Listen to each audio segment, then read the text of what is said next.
How to set up domain redirects in cPanel. This demo assumes you've already logged into cPanel and are starting on the home screen. Now let's learn how to set up domain redirects.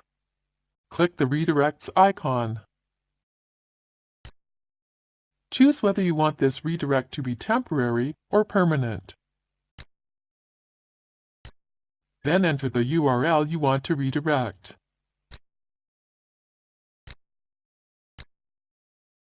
Then enter the destination URL where you want visitors to be redirected to. When ready, click Add. That's it. The redirect has been created. This is the end of the tutorial. You now know how to set up domain redirects in cPanel.